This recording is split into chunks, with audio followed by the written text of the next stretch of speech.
Hey guys, Dan here, finally back. And Frank, Godzilla Island. And we are the Mazer Squad. We are coming back for our 10th episode. It has been like 5 or 6 months since our last episode. Just about 6, almost 7. Yeah, so yeah, we're finally back. I had some kind of planned yet unplanned construction on the house that took me out of the house for about 5 months. We were supposed to move back like 1 month into the construction project, and that just never happened. Like the house was never in a state where it was actually somebody could live in it. Yeah. So the show was only supposed to go away for like a month. It ended up being like 6 months.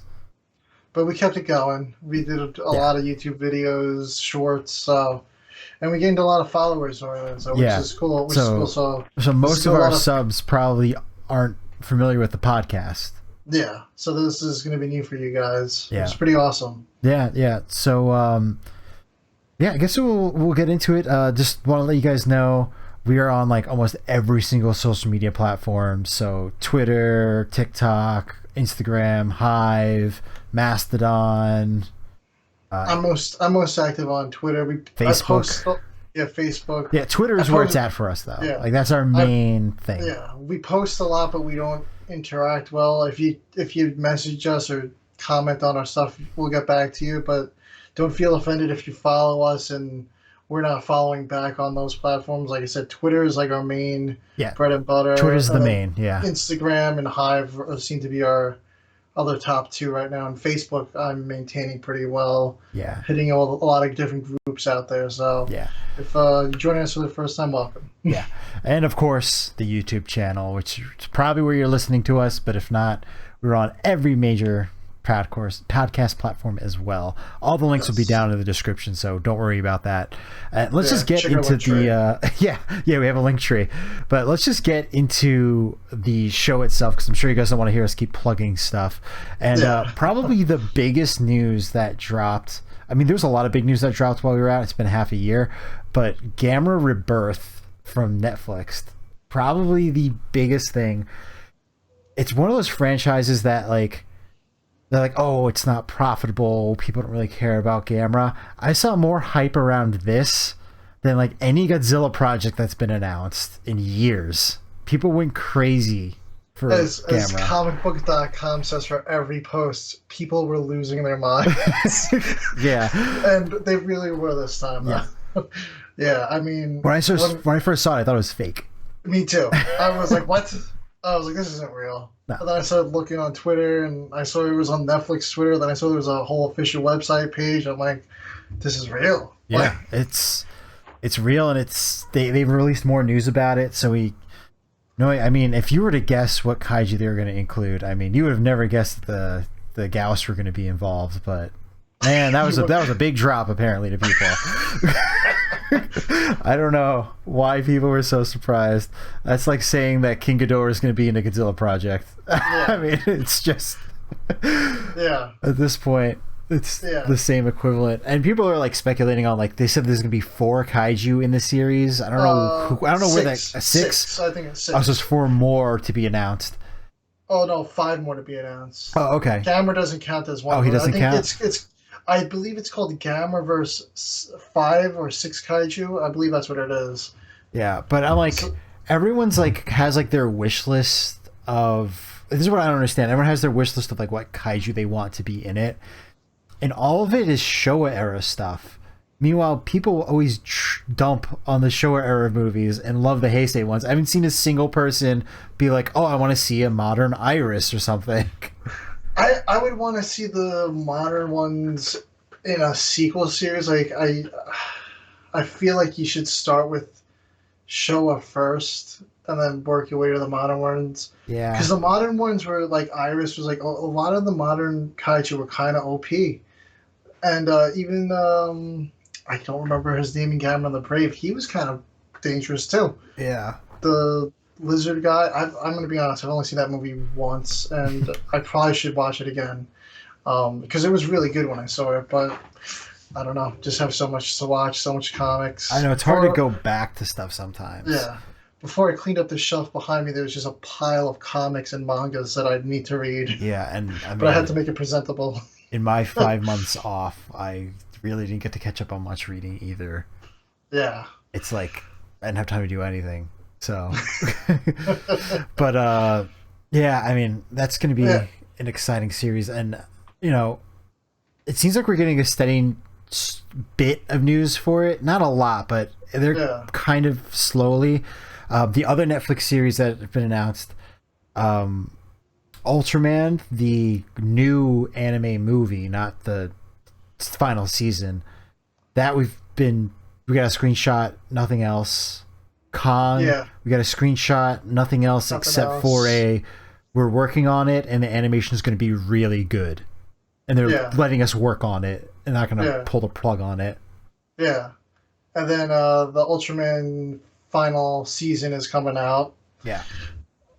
Excited for So that. I'm hyped about that. I'm trying to catch up on. I want to catch up on the mangas for that before the final season, because it looks like some of the new characters that they mentioned for the final season are gonna be on the cover of like the recent mangas. Yeah. That female character, I forgot what her name was. Was it Mother of Ultra, right? No. She's supposed to be like a villain or something, like an alien. Oh. Well, then I just ruined the. Well, it's in the trailer. Mother of Ultra is going to be I didn't in the series. I didn't really listen to it with the sound on or subs. So No, I tried. they show her. Oh, they did. Yeah, it's Oh, like I think they do like the trailer credits and then they show like a quick flash of her on screen. It was a while back, so I got to rewatch that. Yeah, but I'm excited for that series. I know it's not everybody's favorite thing. They call it like Iron Man, Ultraman, but it's very. the characters I are think so good. Just to Yeah. say, because the suits look vaguely like Iron Man suits, to say it's Iron Man is completely illogical. Yeah, I mean, that's like saying like the power, like Iron Man without the Power Rangers too, because they were in Yeah, helmets and suits before Iron Man was in a helmet and suit. yeah. Or maybe not. I don't know. No, but Maybe Sentai's not. been around You know, longer. Yeah, Sentai's been around a long time. But like, yeah, it's really illogical to go that Even route. like the legendary Power Rangers that they did that movie a few years ago, they were like kind of like metalish suits. Yeah, those were very. It was an interesting take on the series. I thought for a Yeah. modern take, it's probably where they should have went.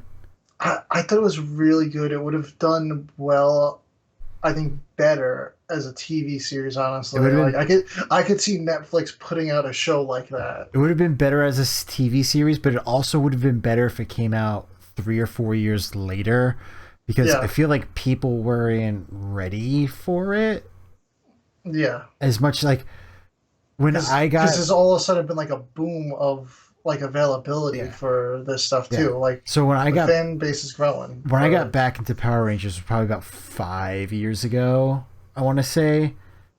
And that's when like the comics were hitting hard.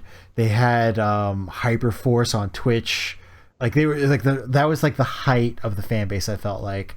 And that's when the movie should have dropped. And it came out just like a few years too early, I feel like. They could have paced that a little bit better.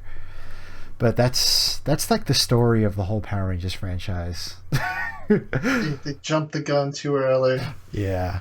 But to kind of move on with news, we got ourselves finally back after like 60 years. We have some new Gorgo content possibly on the horizon. Yeah, between Gamera, now we have Gorgo. Who'd have thought Gorgo was going to jump in on the game too? Yeah, I mean right now it's just an action figure, but they've heavily teased that it's going to be in a comic book series. Yeah, they Titan Creation said that they're going to do a graphic novel after the action figure. Right now, this week actually, the approximate release time is Soul Wars is coming out this week. That's with all the original kaiju. Yeah. And somebody actually recently asked earlier this week if Gorgo has the ability to cross over with the Soul Wars kaiju, and Titan Creations just simply answered, yes, they do. Yeah. They're like, we're not sure if it, because the person asking was like, oh, I don't know if it's a conflict with the copyright or whatever license that you got for it. And they're like, yeah, we can do whatever we want with them. So on top of the graphic novel, there's supposedly going to make a sequel cartoon animated movie or series. And then lately, they've been teasing like they might even do a live action too. Yeah, that would be Which really would interesting to be see. nuts. Yeah. I don't know what the budget for that would be, but if they got like a quality of like a Y3, which is the company that did a Great Buddha Arrival, and or They're doing that Hiroshi 35 movie. yeah, Hiroshi 35. They did the funding for Naruza. that. Yeah, They're pretty decent quality for the budget that they are. Yeah, if they can do something like that, I think people would be fine with it. Yeah, and I was trying to fund that Hiroshi 35 yeah, movie. Me too. But you can't. It's Japan only. It's because you get all the way to the checkout and then you start to fill out the addresses and then it's like, oh, I don't live in any of those prefixes. Yeah, they want your prefixture. Yeah, and I was translating my name into Japanese font and everything to fill out the thing. And I couldn't. Yeah. But it's gonna get funded and the cast for that looks insane. They're just pulling out all these Heisei era actors for this movie.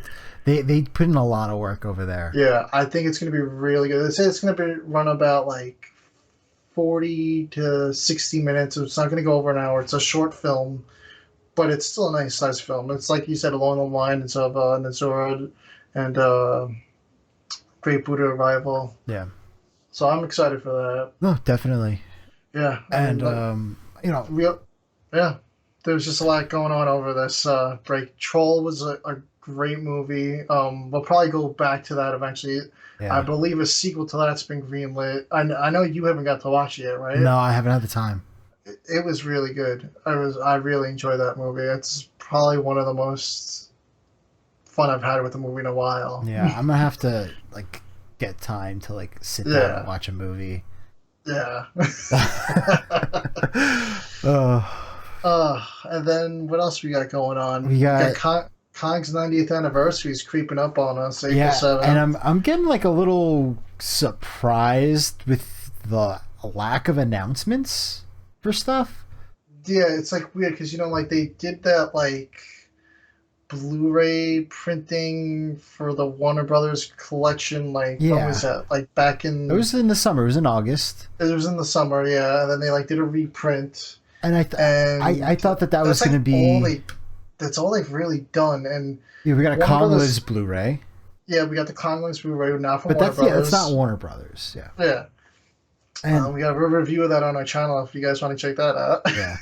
And then I was kind of expecting the 4K to be announced, especially with 4K. Warner Brothers celebrating their 100th anniversary and announcing all these 4K sets. I thought they were going to get a King Kong 4K for the 90th. It doesn't look like that's going to happen. Yeah, they're doing this Warner Brothers Century Collection. There's all these. You get the whole set that goes from 30 to modern day, or you could buy each individual set. King Kong's not in any of those sets. And I was how is that not in the set? I understand that King Kong's an RKO, the original movie's an RKO production, but Warner Brothers has been pretty good with them buying a film catalog and incorporating it into their own. Yeah. This is ours. They have they're very predominant on Singing in the Rain, even though it's not real. It's an MGM movie. Yeah. So you know what I mean. Once they buy a film catalog, they kind of make it theirs. So for them to just be nah on Kong is really strange. Yeah. I don't know. So the only thing that I've seen going around is at our local cinema arts center. Yeah, it's another thing that's surprised. They're doing a Kong view, and I've wrote not many times on their Facebook page, but on a couple things I'm it would be really cool if you could do a Kaiju style movie, and they're doing one on March 15th in Huntington. For all you Long Islanders, at their Cinema Arts Center in Huntington, March 15th at 7:00. Yeah. And it's going to have an intro by Philip Harwood, who's a New York film historian. I don't know. It's $15. Not that bad. It's a Tuesday night. And they're bringing in somebody to do an intro.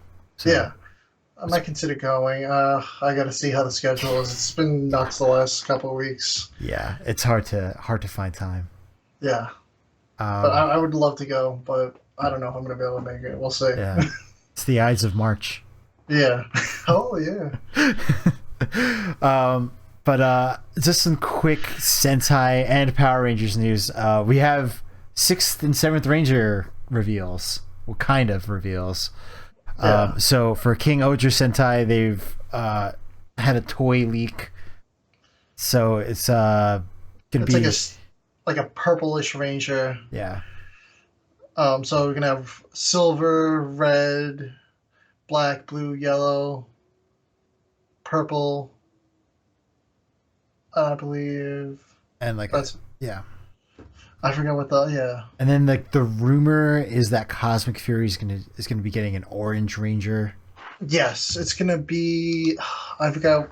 I haven't caught up on Dino Fury. This isn't the first time that there's been extra Ranger rumors though, Yeah. so I wouldn't put too much stake in this because Yeah, there was some big rumors basically- for Beast Morphers season 2 that Yeah. never happened. Yeah, but they had like a bunch of people were at like a bunch of the cast was at a table reading the script, and they all had different water bottles that were associated with their characters at the time. Because the now Red Ranger had a pink bottle in front of her, but then there was a 7th person there who had an orange bottle in front of her. So they were like, "Oh, she could be the Orange Ranger. They could be finally doing an official Orange Ranger." I And mean, you know, it'd be cool. yeah, I mean, if they really kept the suits from the series they're adapting the Zords from, we would have got an Orange Ranger finally. Yeah, it would have been no issue at all. I think the reason why they aren't adapting that series is just because they would need like a lot of Rangers. I think it's like a 12 Ranger team. Oh, and it's such awesome suits, though. They are. They're really they- cool looking. I think those are one of the cool suits. This King-Ohger series looks really awesome too. They look almost like Kamen Rider suits, some of them, especially the Black Ranger on that one. But yeah, that's I forgot what series that is that they're adapting for Cosmic Fury for the Zords, but Yeah, I forget the name of it. suits were awesome for that series. Yeah, they really are. Like it's all like orbs and stars, and obviously it's Yeah. space based. But yeah, that's it. Kind of for your Power Rangers So like Sentai constellations. news. I was really hopeful after their Power Morphicon announcement of like Beast Morpher, I mean not Beast Morpher, like Cosmic Fury, and continuing it, and you know we're getting the 30th anniversary special on Netflix. That's going to be cool. But beyond this, I don't know what they're going to do for the series. Supposedly Netflix still has an adult dark oriented Ranger series in development that's They've going to been be saying that separate. forever though. I know. I don't know what the deal is with that. And They it's said they were going to do an animated series too. I don't know. I mean, With- they had the opportunity with Soul of the Dragon. They set up for an animated series. Like, was this 3-4 years ago? They set up for this, and Yeah. it's just been radio silence ever since that comic book came out. And then the toys have been honestly kind of embarrassing. The quality issues. Yeah. Yeah. So- I mean, we got some Dino Fury figures for Lucio for Christmas, and they're all right. Well, like the But standard they're- figures are fine, but like the Yeah. Lightning Collection stuff, Oh yeah, I've Is- seen some of the stuff, and it's you know, the regular toys are fine. yeah, Yeah, I mean, for what they are, they're Yeah. perfectly fine. But when you're having like a premium collector's line, and half And the it's not accessories too aren't premium. included, yeah. and the paint jobs are wrong, the morphers for SPD are different on every single figure. One of the, I think the yellow SPD Ranger has like a fan logo instead of the actual SPD logo on it, because they just took No. whatever asset they could find online. So it's not even the right logo on the character. Oh my Yeah, it's pretty bad. god. And they fired the like whoever's in charge of like the Power Rangers franchise. They're fired, so they didn't even replace that person. Oh god. So they have like nobody steering the ship right now. Yeah. And then this kind of ties to our lost episode. Yeah, no, it really does. We had an entire 30th anniversary. 29. There was 29. Filmed, and we were going to talk all gossip and what we think the series might be going further, and then everything happened, and we didn't get it edited and out in time, and it was really negative too. And it became it was a lot more negative than we planned for. We started out reminiscing, and then it got kind of dark at the back. It did. So we didn't post that, and I don't want to go down that same spiral, but that's just Sentai Power Rangers news. Hopefully they get it back on. Back in the right direction. I'm excited for the 30th anniversary special on Netflix this April. I cannot wait to see David Yost. Billy was my favorite Ranger. Well, Tommy, but obviously Billy as like a nerd is like the coolest. Yeah. And for him to be finally back, they finally mended bridges, and I'm excited to see what they do with him. Yeah, me too. I really am. I'm definitely gonna watch that anniversary. We'll probably even do an episode about it for sure. Oh yeah, no. As soon as that comes out, I mean, I'm so excited for it. It looks awesome. No, it looks extremely well done. So it's gonna be a fun time. Yeah. And then they're bringing Zed back. That's one of the big hype things for this Cosmic Fury series is Zed's gonna be the big bad. Yeah. And it sounds like they're bringing the actress for Rita back too. That's been a rumor too. Yeah. The later seasons of Power Rangers, not the Japanese actress. Yeah. I don't even know if she's still around. But the actress for like season 2, season 3. Yeah. They're bringing supposedly they're bringing her back. Yeah. But yeah, we'll see. And they're kicking it with these Rangers, man. I mean, the comics, the Teenage Mutant Ninja Turtles. Yeah, like that stuff's really great. Yeah. I mean, we're going to review Godzilla vs. MMPR this episode. Yeah. And that was an awesome series. We'll be diving into that soon. They do a lot of good with it, but it's honestly the toys and the direction of the mainline series is kind of where they lost. Everything else is amazing. Yeah. Yeah. Yeah. Although I think Dino Fury's been good, though. Oh, no, Dino Fury's been good. It's just... It's not that the shows aren't good. It's just that, like... The massive gaps. As a fan, you're like, I want there to be like this is our 5-year plan for this show.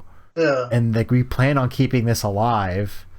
And it's just like, you're just like, the season ends and you're just like, are we getting another season? Please. Well, what now? Yeah, because the way they usually film these series is they film it and then they don't film anything for 2 years.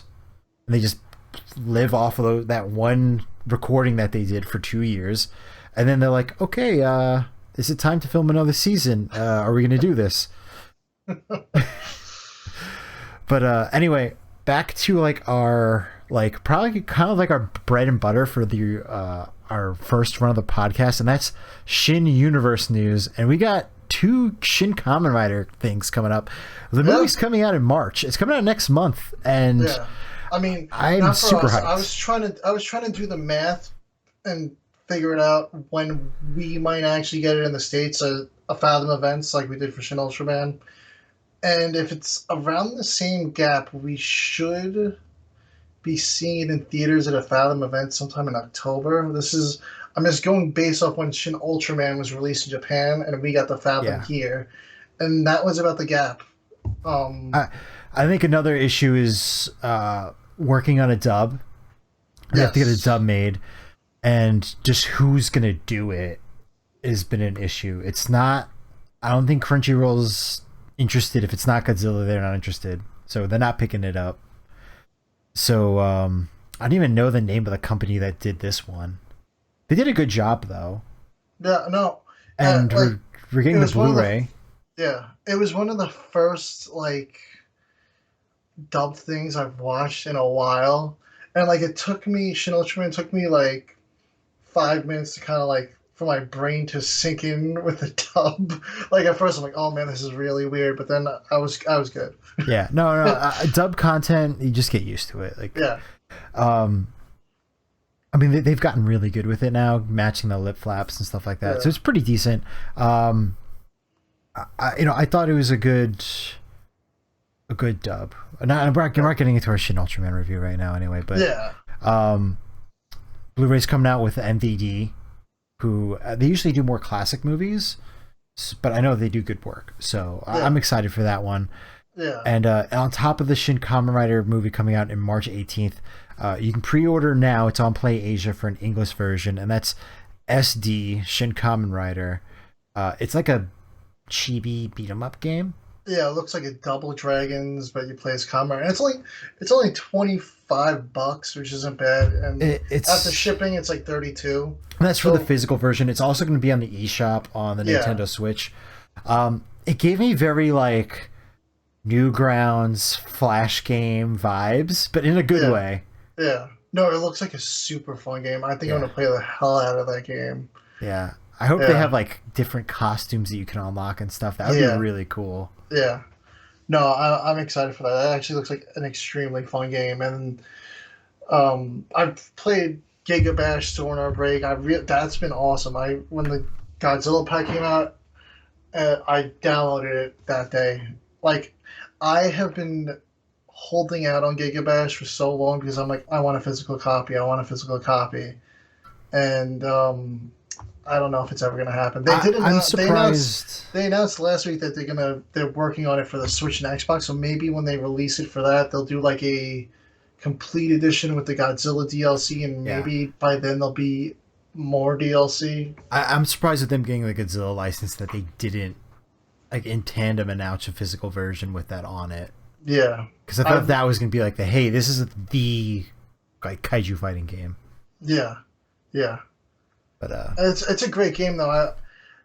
I played through it. I completed the story. I really wish they would have done more story though. They only did story for 4 of the characters in the game. Like, you can't do story for the full roster, which I thought was a little weird. You know, it was a more budget game. Yeah, I know it's a smaller studio, a little cheaper game, but it doesn't play that way. It plays really well, and every character plays super different, and they play well. I mean, it's a really fun game to play.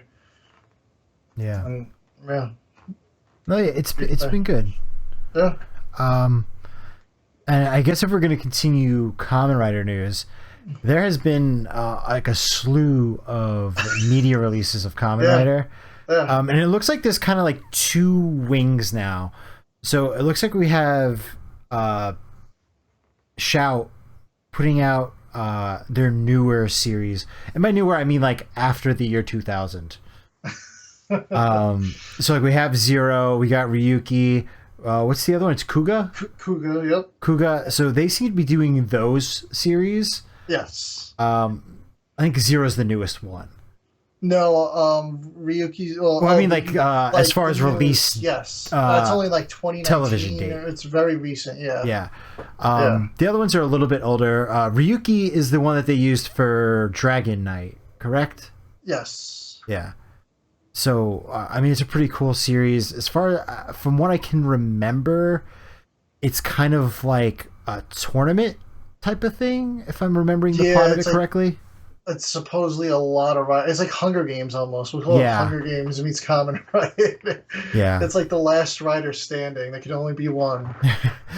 So, from what I heard, it's a really good series. Yeah. And that's out from Shout Factory now. Yeah. And Shout Factory also is releasing Tokusatsu Sentai Deca Ranger this month. They did that's basically the SPD Power Ranger series, but the Sentai version of it. Yes. What's been crazy about these Shout Factory releases is that they all have set dates, and then they're like, you know what? Just take it. Here it is. 2 weeks early, 3 weeks early.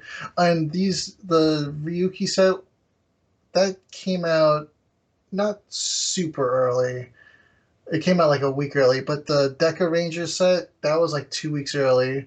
And another Kamen Rider set, since we were talking about 2 parties, is Discotech is doing the older ones. We'll say the Heisei era Kamen Riders. Yeah. They released Kamen Rider Black. That's supposed to not be out till next week, and I got it like 2 weeks ago. Yeah, you got that a while ago. Discotech's just like, whatever, here. I wonder if it's done and ready to go. I wonder if it's a situation where it's like we're going to put a date and we're hoping we get it by then. But Yeah. whenever we get it, we're just gonna ship it out. Yeah, yeah. Like it's not a hard release date. Yeah. The thing is, Discotech puts out a lot of stuff. They put out like animes, the Mecha Robot animes, tons of that, the Sonic, Digimon. Yeah, So I don't know if they're just like, we don't want to warehouse this crap, so let's just get it out and sell it. Yeah, that's probably it. I'm super excited for. They're also doing. Was it Black EX? RX. RX, yeah, which is the sequel a series. direct sequel to Kamen Rider Black. It went on the air immediately after Kamen Rider Black ended. Yeah. It would be. They've made fun of it so many times. It would be cool if they could get Masked Rider. Yeah. Like a SD on Blu-ray, Masked Rider official release. Yeah. Like they've made fun of it so many times. Yep, and they're posting for it. Yep. Yeah, but they're also the company that actually gave us a Blu-ray release of Ghost Stories, which is in 2023 probably the most politically incorrect show on the planet. The fact that it got a Blu-ray release, I am like, I cannot believe it. It's like worse than like mid-2000s South Park. Like that's how like bad it is. But South Park knew what they were doing, though. They were being politically incorrect on purpose. Oh yeah, this was just straight like the Boondocks turned up to 15. Like they just broke the dial. It is like it is wild, the stuff that's in that show. So I couldn't believe that they got the rights to that. I thought that I've heard stories about it. I thought that was one of those shows that, I mean, it was one of those shows that like the Blu-ray was like the DVD was like $150 because it got like such a small print run and it's never gonna get printed again, and they broke the market though. And then as far as like Fathom events, we did mention the Godzilla, although I mean not the Godzilla, the King Kong one, even though it's not really a Fathom event. We do have a sequel to the Godzilla Day Fathom event, and that's going to be Tokyo S.O.S, and that's going to be on March 22nd. And it's to celebrate the 20th anniversary of Tokyo S.O.S. Yeah. Perfect. I'm not going to be able to make it. I'm going to be on an airplane, unfortunately. Yeah, I'm probably not going to be able to make it either. But the first... I wish you could order Fathom events on an airplane. That would be awesome. It would be. I would watch it on the airplane. And you know, if you guys have the opportunity, definitely go and see it because they did a great job. Yeah, they did a great job. It looked amazing on the big screen. We went to Godzilla against Mechagodzilla on Godzilla Day. Yeah, on Godzilla Day in November, and they did a great job. We got to see the Godzilla vs. Hedorah short that they played for Godzilla Day last year. Yeah, and then we also got to see the making of. Yeah, they did the making of that short. And now for the Godzilla Tokyo S.O.S, they're going to do the Godzilla vs. Gigan Rex animated short. And I'm not sure if they're going to be doing a making of for that. Yeah, I don't know. They might even show the Godzilla vs. Gigan short. Maybe they'll show that. I don't know. They haven't said anything about that. That short was awesome too. Yeah. I don't know why they don't want anybody to see it on YouTube. I don't know. Toho makes a lot of weird choices. I was, up until that day we were going to see Godzilla against Mechagodzilla, I thought that Godzilla vs. Hedorah short was still on YouTube, and I was like looking that morning, I'm like, where is it? They took it down. And it wasn't there. And the Gigan short wasn't even like officially on YouTube either. It was like kind of like thrown up there. Yeah, it was in the live stream. Yeah. So if you've managed to somehow archive that live stream, you have it on your Plex server. But like, I don't know why they don't have it readily available. And if they don't want people to just watch it, just sell it to us. I don't get it. It's just like Goji Band, like they're releasing that Blu-ray set in Japan. I don't think we'll ever get that here. We need like somebody like Millcreek doing the Ultraman 3 million miles to Earth, something like that. Yeah. Is the equivalent of what Goji Band is. Oh, but it's extremely popular, Goji Band. Yeah. It's weird. They're gonna... They bring back characters. They bring in back even more characters. Yeah. They bring in parents, siblings. Yeah. They finally bring in Baggin. Yeah. and which that's part of the thing with Gamera Rebirth. It was I said they should bring in Garaship as one of the kaiju. Yeah, Garra Sharp, that would be cool. because that was like a lost kaiju. They made it. They didn't film it really though. I think it was just like they made the suit. I don't know what happened with that movie, but that's one of the lost Showa era Gamera movies that's never happened. They should bring back Naruza. That should be one of the Yeah, that would be Zura. interesting. Yeah, that would be interesting if they did bring that as a Gamera villain. Yeah, it really would be. You can only hope. Maybe they'll reference it. And they could.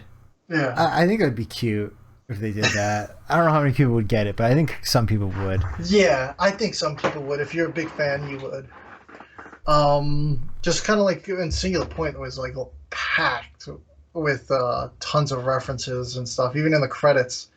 So Yeah. we'll see. And that Gamera Rebirth, since we're back talking about that for a little, it's directed by the Godzilla trilogy director as well, right? Yes, it is. And that was like a huge thing people were complaining about online. Like, oh, it's going to be terrible. I hated the Godzilla Earth trilogy. I'm like, my analogy was I do not like The Last Jedi. I think that while he did really go, Rian Johnson went super deep into Star Wars lore, he pulled out some of the worst bits of it to reference, and the movie didn't come across as very good and didn't really have a fluid storyline. But this is also the same guy that writes the Knives Out movies, and I love the Knives Out movies. So clearly the guy has talent and can write and can direct. Yes. But he just wasn't in the right project. You know, if you didn't like the Godzilla Earth trilogy, maybe this guy was meant to do Gamera instead. Or maybe he's learned his lessons and is now going to transition that better into Gamera. Who knows? Yeah. Toho's very controlling, so I'm sure of the Godzilla property they're very controlling, so they probably were butting in a lot, whereas with Gamera, they don't care. You might have free reign. Nobody cares. Well, the fans care. The fans care. Nobody that has power in that franchise cares. They're gonna be like, make the fans happy. That's their plan for this one. That would be good. I'd be looking forward to it. Yeah. I personally like the Godzilla Earth trilogy, though. So. Yeah. I know a lot of people don't, but I appreciated what they were doing with it. I don't love it, but I don't hate it.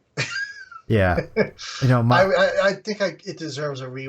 There's definitely issues with it. I'm not going to say it was perfect, but you know, Godzilla fans like to say that all Godzilla movies are these geopolitical masterpieces, and their symbolism is amazing, and they're not dumb monsters fighting. And then they get a movie where it talks too much, and they're like, oh, "Where's the monsters?" Yeah. I don't get it. Yeah, you can't. They're hard to please. Very hard. I feel like it's every fan base. Don't even get them started on the Godzilla debate. Oh my god, that blew up so much. I mean, I like to call him Godzilla, but I'm not gonna like try to destroy a company that did.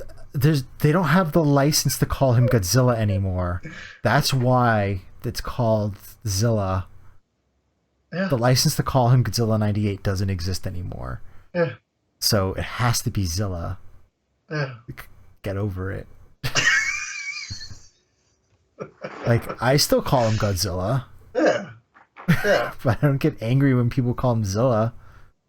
How dare you? Are we gonna, should we transition over? Yeah, since we're talking back on Godzilla. All right, we are going to start our review of Godzilla vs. the Mighty Morphin Power Rangers. I don't know what just happened to your camera. It's cool. I'm just gonna, there we go.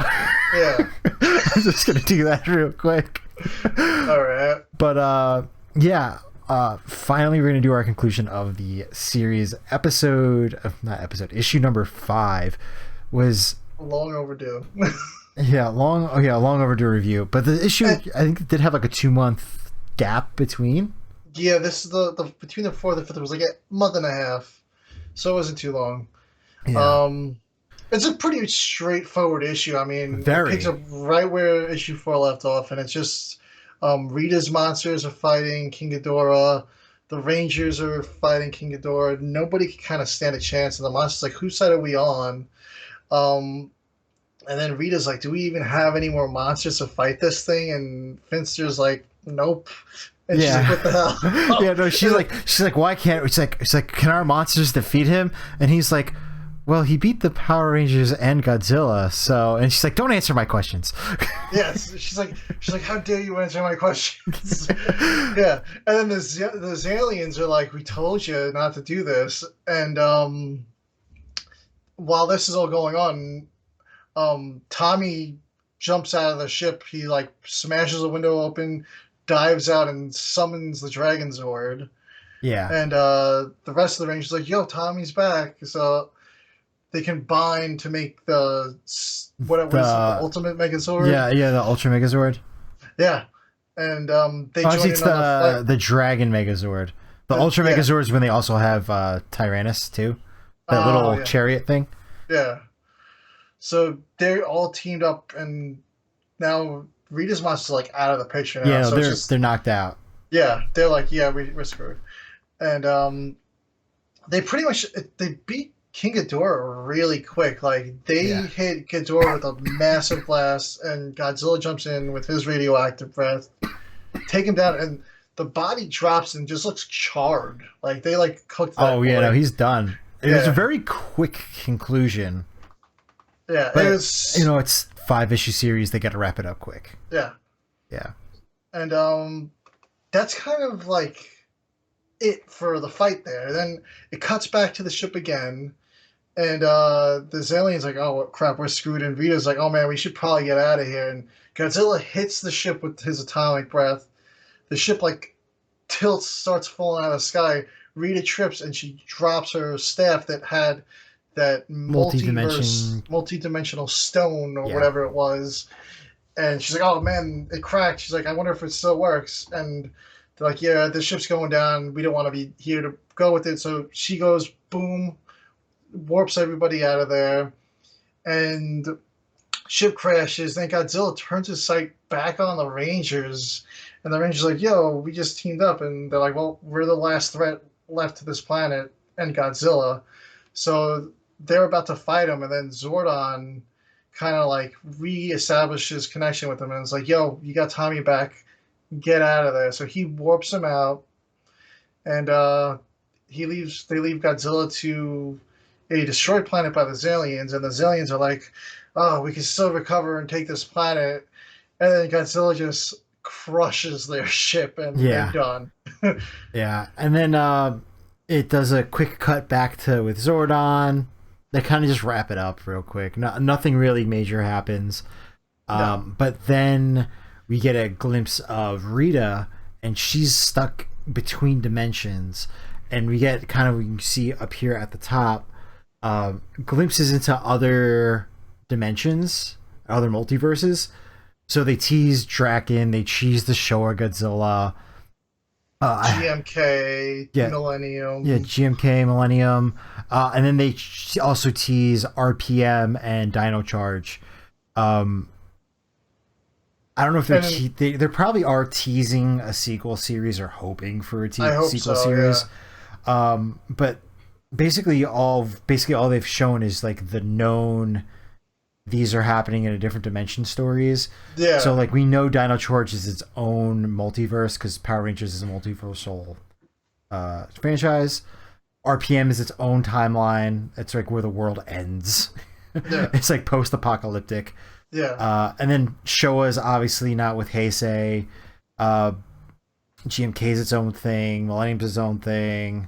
I thought it was...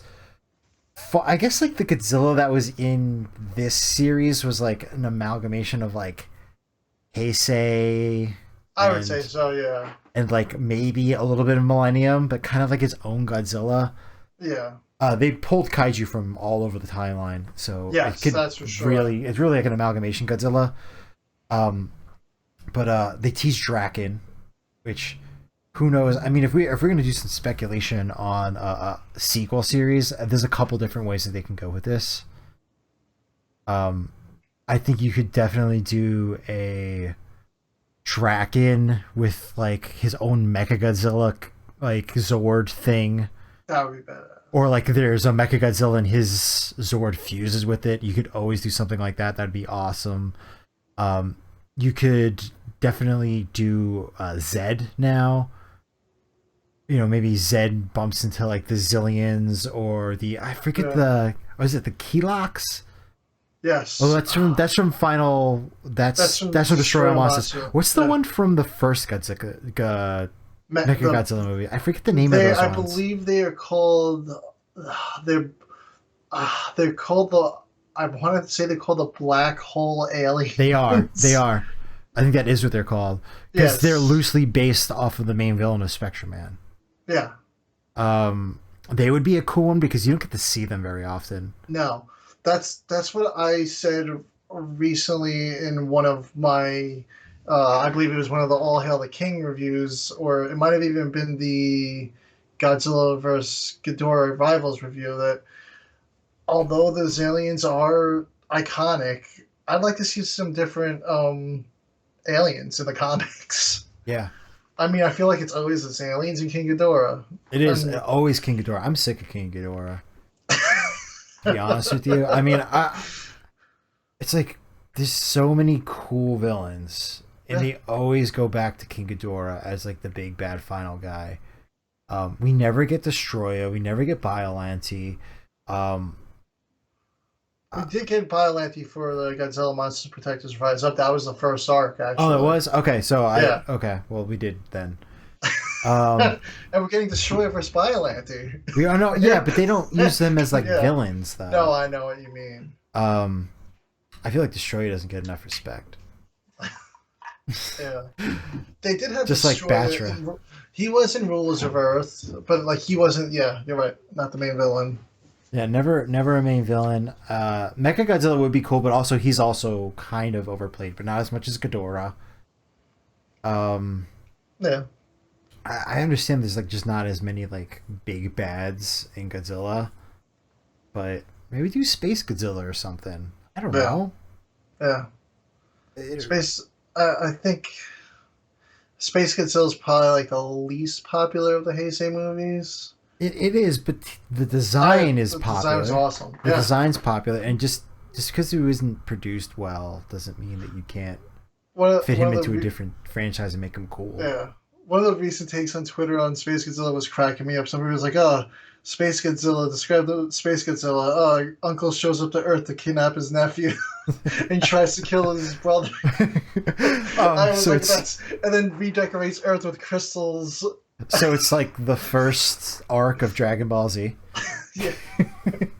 Oh, basically, I never thought it that way. Space Godzilla is Raditz and gets about the same respect as Raditz does as a character. Wow, and you can see we got all the spikes too, kind of. Yeah, he does. Damn, just blew my mind there. Yeah, yeah. But overall, it was a fantastic series. All the covers. This is the first comic book series where I bought every single variant there was. Yeah, me too. I've never done that before. I'm usually like, all right, I'm gonna get that one, that one, that one. Even that con one. exclusives. Yeah. We got. Yeah, con exclusives. We had our buddy pick up the New York Comic Con exclusive. We couldn't make it this year. Yeah. And the San Diego one I ordered online, but at least I got the New York Comic Con one at a normal price. And not $30 off eBay or $25. Oh, definitely. And great series, and I hope IDW and Boom Studios keep doing these crossovers. I mean, right now they're doing Power Rangers X Teenage Mutant Ninja Turtles 2. This time it wasn't Verse Ninja Turtles. Yeah, because now they're like teamed up. Yeah. And the covers look amazing for that series. Yeah. And like some of the stuff I've seen on Twitter for it, like I'm like, oh man, I kind of want to like read this. Yeah, it's definitely on the list. I'm gonna pick up the trade paperback for probably when the trade paperback comes out for this one, I'm gonna pick up both of them and just binge read it. Yeah.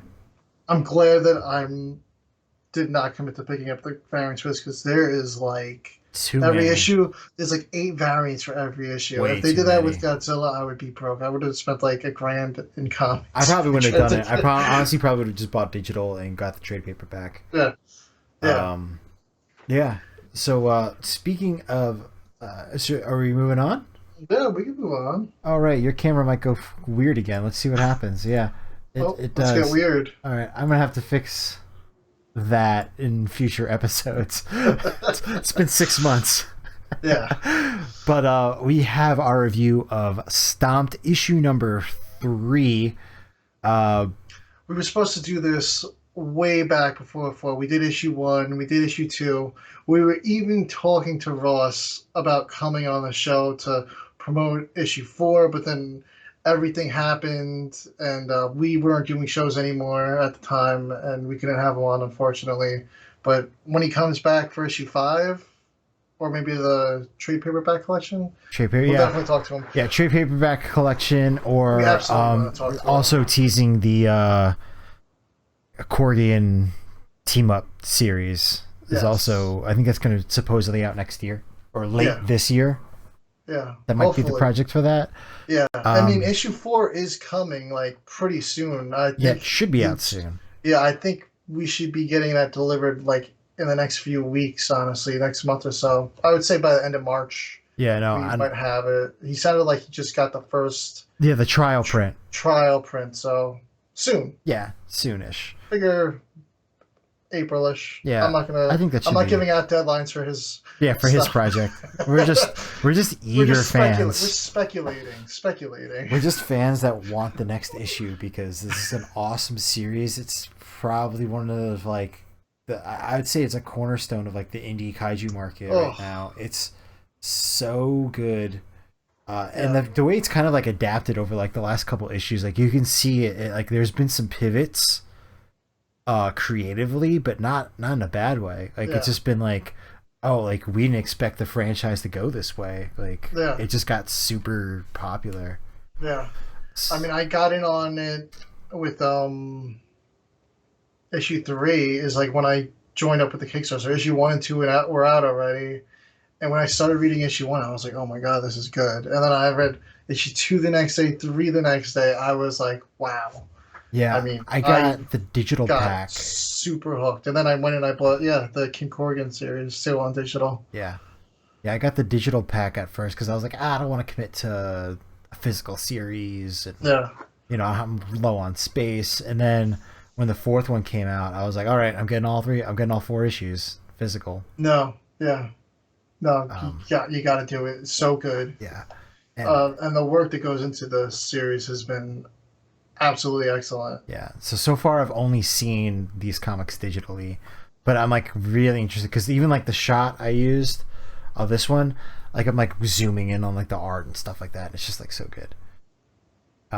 It's awesome. It's awesome. Yeah. So let's kick off. This was kind of like it wasn't a smaller issues, but they were very quick reads, and the last story was very short. It was kind of like a funny PSA. Yeah, it's an anthology series is how it started off, and after the second issue had such big success, Ross decided we're going to continue this thing, and then we're going to see what we could do with it and how far we'll take it. So now it's got a lot of interconnected characters and everything. And this one introduces like 2 new characters that are going to be part of this team that we think is coming. So yeah, let's dive into the first story, which is actually one of my favorite stories from this whole series. Yeah, no, it was pretty awesome.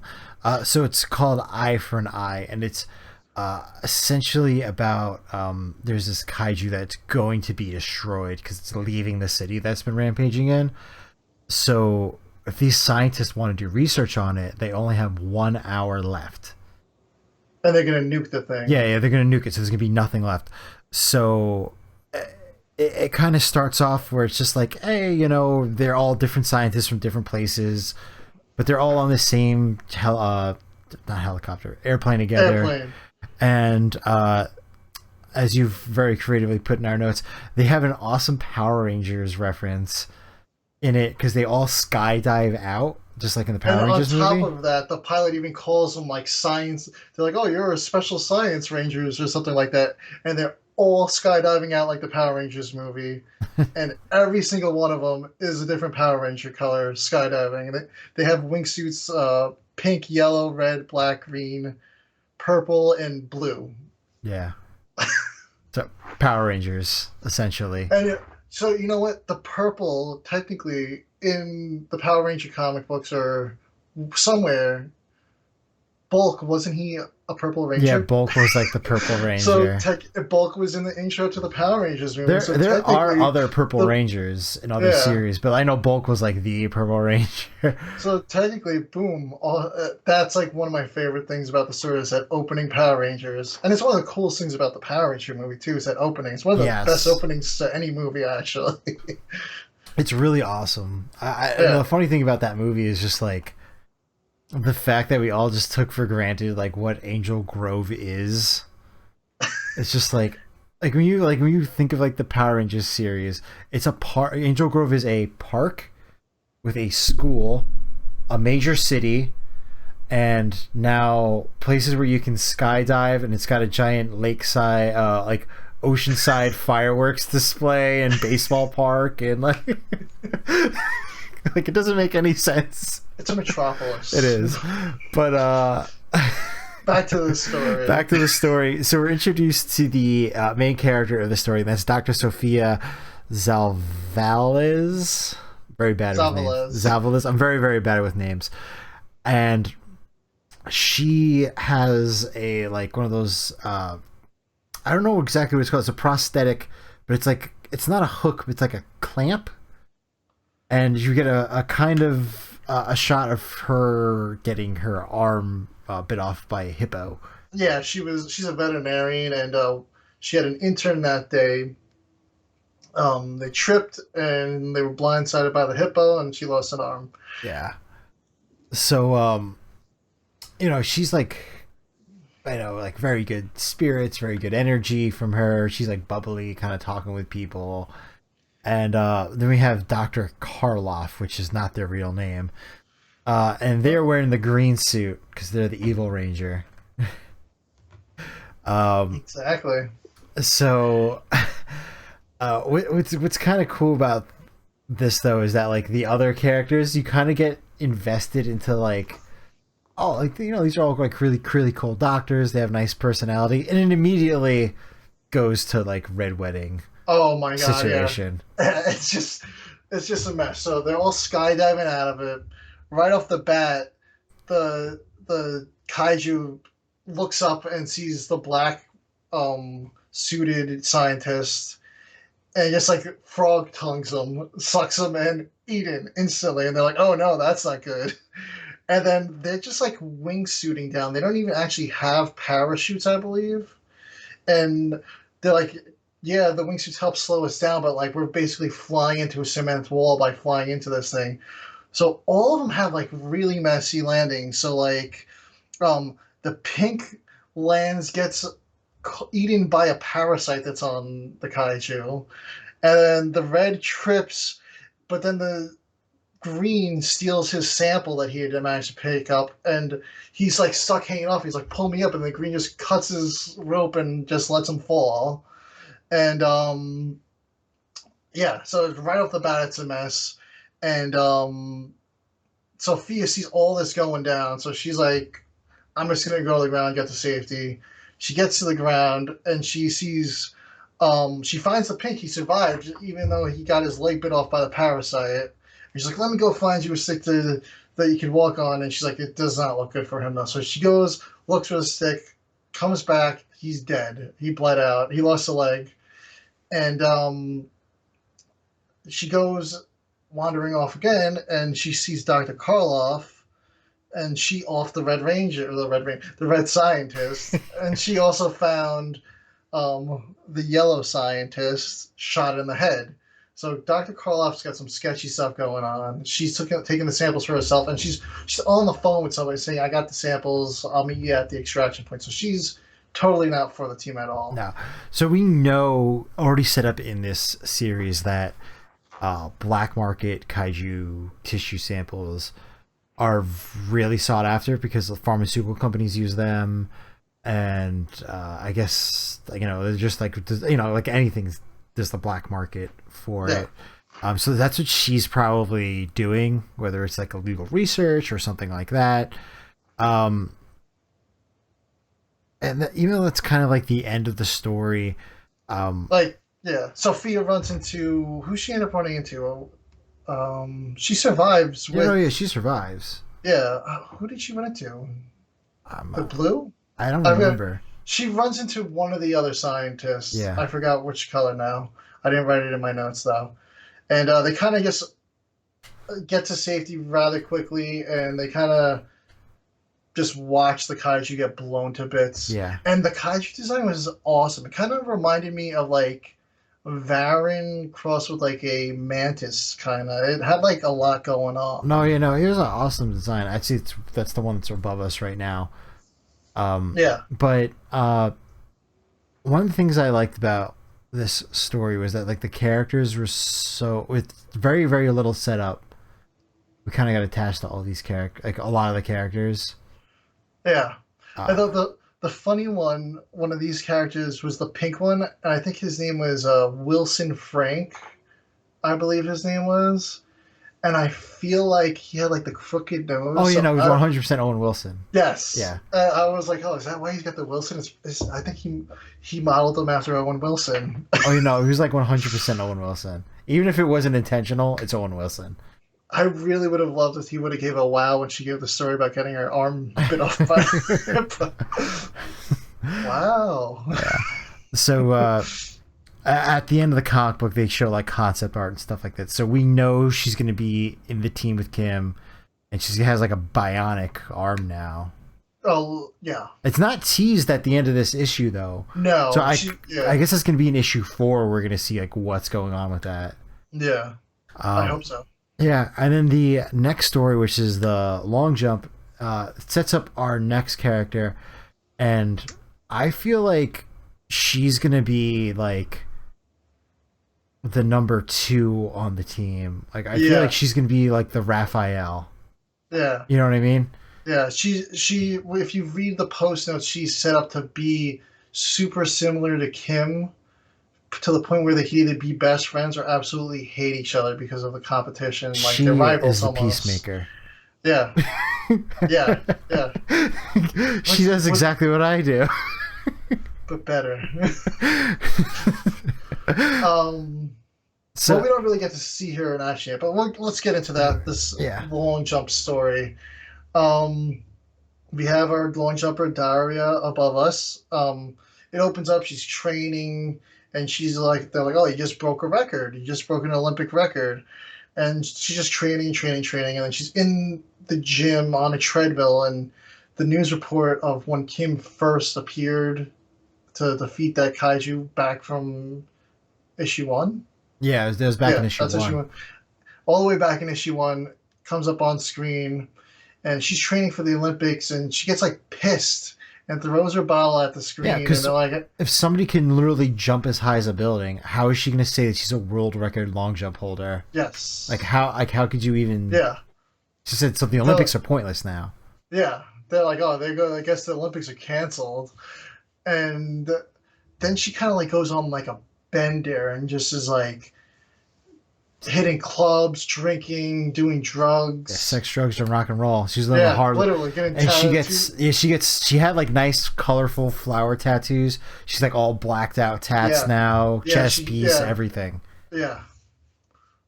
She covered up her right arm with all black now. Honestly, if you really notice at the back, I'm assuming it's probably just because it's easy to draw. Ross is like, I went way overboard with the tattoo concepts on this character because it's a lot of tattoos to draw every issue, even with Kim. And after this whole bender and everything, she wakes up the next morning and there's just like complete chaos. There's a kaiju attack going on. The woman's like, oh, help, my daughter's trapped in the building. And there's this huge like gorge that she has to jump over. And then some guy's like, "Hey, you're that Olympic jumper," and he's like, "You could go help her." And basically, she makes him pick up this board, and she's like, "You better hold that thing steady." So she runs, makes the jump, gets the kid, and jumps back, gets the kid to her mom, but she doesn't make it and falls and suffers an injury. Cuts to the hospital. She wakes up. She goes to pull out her leads and everything to get out of the bed. She falls to the floor. She lost both her legs. So Olympic long jumper with no more legs kind of sucks. Yeah. So she's in a wheelchair, all depressed. She's sitting in front of railroad tracks, about to like roll out to get run over by the train, and this Dr. Demikov shows up and is like, "You're a coward," or what did she? Yeah, she called her a coward, I believe. And she's like, "What's it to you?" And pretty much, she informs her that she could be better and do better, and gives her legs back because of kaiju regenerative abilities. So she's gonna be like the next Kim Corrigan, because it's assumed, well, not assumed, we know Kim has kaiju DNA in her. Yeah. So she's gonna be right up there with Kim. Yeah, no. So it's gonna be. I'm like really excited to see where this goes. Like, Yeah. it's setting up so much. There's a fourth character that still hasn't been shown, at least as far as I remember. Yeah, they show that like pin-up picture in the back. Yeah. With the fourth character. But like we have a lot going on now. We have the Madrid series, so we know that they're still fighting in Madrid with Kim, and she's in charge of like a team of regular soldiers. We know what they have, the hive mind from issue 2 that they're gonna have to contend with. So that kaiju's kind of starting to slow take over humanity through pharmaceuticals. And we still just have these random kaiju attacks going on. So they're like really building up with this now, where it's like, yes, I know issue 4 is like the final issue of Stomped, but we already know that they're doing a sequel series, and like I think that could be like a long series, like if he wanted to. Yeah. I know he's working on Spandex a lot, which is his webtoon series. Have you read it? It's really good. No, I haven't read it. I honestly haven't had time. To read anything. They're so easy to read. Yeah, because they're webtoons, so it's short form. They're short, but they're also pretty long. I'd say they run about as long, really, if not longer, than the stories in each of these Stomped. Yeah, well, some of these are very quick. Yeah. Reads like this series long. This story, Long Jump, was a very visual story. Yes. There wasn't as much talking. There wasn't as much explanation or setup. It was more just like you're watching it happen. Yes. You watched her life unfold. Yeah. So you can spend as much time on that as you wanted, or as little time. You can literally like swipe through the pages, or you can literally like spend time analyzing each piece of that and seeing like what was going on throughout the whole thing. Yeah, there really is a lot of detail that goes into all these stories. So yeah, definitely take your time to look. But yeah, you could blow through it if you wanted. Yeah, no, yeah, I just still know what's going on. Yeah, no, but it's a very detailed drawing. Yeah, and then the final story is Wake by Ross, and the line art was done by Joshua Green. It's a little like, it wasn't really a PSA style one, but it was like, it looked like the evolved version, the fully developed version of the Parasite from the first story in this, Eye for an Eye, that bit the pink guy's leg off. But it was this huge kaiju just ravaging the city, and it has like these intestinal tendrils coming down. It's a really cool like parasitic kaiju design. It looks like Super Dark Days, and basically follows like these rescue workers. This one's a super short read. Yeah. And it's pretty much this dude, rescue worker, pulls a kid out of rubble at the end, and he gets like a bunch of rubble falls on him, and his like face is all beat up. But it was a really cool little short story. Yeah, no, and the monster design is awesome. Yeah, yeah, the design on it was like, it was like nothing I've seen before. It was very strange looking kaiju. Yeah, but it was like very yellow different. And puffy and like kind of insecty, but not really. Yeah, that's why it reminded me of the Parasite from Eye for an Eye a lot because it's the same color scheme and it had like sort of like a parasitic, tendrily thing going on. Yeah.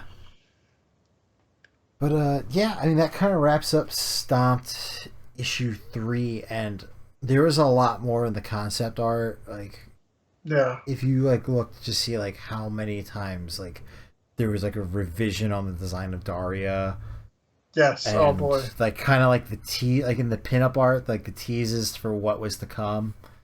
And then we got like a bunch of kaiju designs that weren't used in this issue. Ugh. So It's one of my favorite things about this is the little extra. You see yeah, the the amount of extras that they include. yeah, you see all the work that goes into it and concepts, and it's really cool. I'm super excited for the fourth issue, and I can't wait to see where it goes from there on out. But if you want to fill in some time, read Spandex as well because that's been excellent too. And he even did a little Power Ranger reference in the previous webtoon for Spandex. They had Botfly when he was before he became a superhero. He was wearing a yellow Power Ranger T-shirt. I was like, oh, I saw that. You didn't think I would, but I did. It was just a yellow shirt with the white diamond in the middle and then the white triangles. Like it wasn't blatantly Power Rangers, but you know, Close if you enough. know, you know. Yeah. All right. So I think that wraps up this review. We're going to transition over to our final thing, and that's going to be Shin Ultraman. But before we go over to Shin Ultraman, we're going to talk about Millcreek because, oh my God, the camera again. We got weird. You got weird. Yeah, Millcreek. I mean, last month we had Ultraman Max. Before that we had Meebus, Nexus, the Ultraman Kids 3 Million Miles from Earth. Zerth. Which Zerth. Oh yeah, Zerth. How could you forget Zerth? Yeah. But there has been like radio silence now since Ultraman Max from Millcreek, and it's like, you know, there was a rumor last year that Millcreek might be done with the Ultraman series, but I mean, we got a nice chunk of it, but there's still.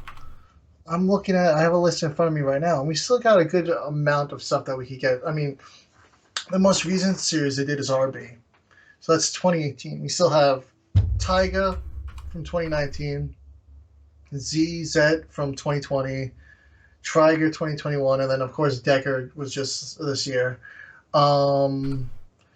We also don't have Ultra Q Dark Fantasy. We're missing Adventure Begins, Towards the Future, Ultimate Hero, and since we got the Ultraman Kids 3 Million Miles, which is technically the second series, there's also a earlier series in '86 that they did for the Ultraman Kids. I mean, the Ultraman Kids animated series is super niche-y. I mean, I'm gonna try to watch it. It's super targeted to younger kids. I kind of wish they had a dub for it. Yeah. Because I think it would be actually like a great like little series to get like kids into Ultraman a little. Yeah. Like super young kids into Ultraman. Yeah. And then there's Andromelos too, which is another Ultraman. It's like a Zoffy spin-off series. Yeah. And they also, which is weird though, because if you want to go with the route that like that Millcreek releases are lazy and they don't really put too much into it, there's a Blu-ray version of Ultraman Power and Ultraman G for the Australian series. It's already made, so really they just have to license it out. So that's like a really easy thing for them to do, and they aren't even doing that. Yeah. So it's very strange. Like, you know, I got this giant collection, and I would just like to have it complete. I mean, I have like DVD versions of Towards the Future and Adventure Begin, Ultimate Hero and all that, but they're not legit. Yeah, I know. But, you know, I just wanted to get them so I could watch them. Yeah. It's the only way I could do it, unless Millcreek decides they want to do it. Yeah, and like the import prices on these like Australian series is like $200 a set. It's way too much.